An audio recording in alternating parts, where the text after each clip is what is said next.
Hello, আসসালামু আলাইকুম ভাইয়া। ওয়ালাইকুম আসসালাম। আমি আসলে পুলিশের চাকরি করি আর কি। তো আমার একটা গার্লফ্রেন্ড আছে। আমাদের প্রায় 1 বছরের সম্পর্ক। ওর নাম প্রিয়া। কাজের ব্যস্ততার কারণে ওর সাথে বেশি একটা কথা বলতে পারতেছি না, ওকে সময়ও দিতে পারতেছি না। আচ্ছা, ও আসলে একটু হর্নি টাইপের আর কি।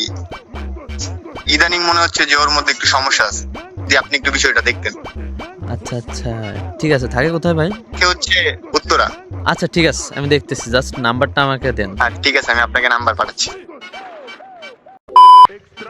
হ্যালো, আসসালামু আলাইকুম। ওয়ালাইকুম আসসালাম। কে? কেমন আছো প্রিয়া? আলহামদুলিল্লাহ ভালো। আপনি আমার নাম জানলেন কিভাবে? মনের মানুষের নাম তো সবাই কম বেশি জানে। সো আমি জানলে কি প্রবলেম? আমি মনের মানুষ হলাম কবে আবার? এটা ধরো এখন থেকে হইছো। আর কে আপনি? আপনাকে তো আমি চিনি না। চেনো না, আস্তে আস্তে চিনবা, আস্তে আস্তে জানবা। আর আমার নাম্বার পাইছেন কোথায়? সেটা তো বললাম যে যে মনের মানুষ হয় তার সবকিছুই তো থাকে, তাই না? ও, নাম্বার বুঝি মনের ভেতরে থাকে? নাম্বার সবসময় ফোনের ভিতরেই থাকে, বাট অনেক সময় মনেও গেঁথে যায়, বুঝছো?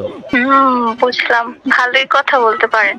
কথা অনেক বেশি বলতে পারি কিনা এটা জানি না, বাট তোমাকে বলার মতো আমার অনেক কথাই আছে। কি কথা শুনি? এটা শুনলে হয়তো বা তুমি অনেক বেশি পাগল হয়ে যাবা। এত সহজ পাগল হওয়া?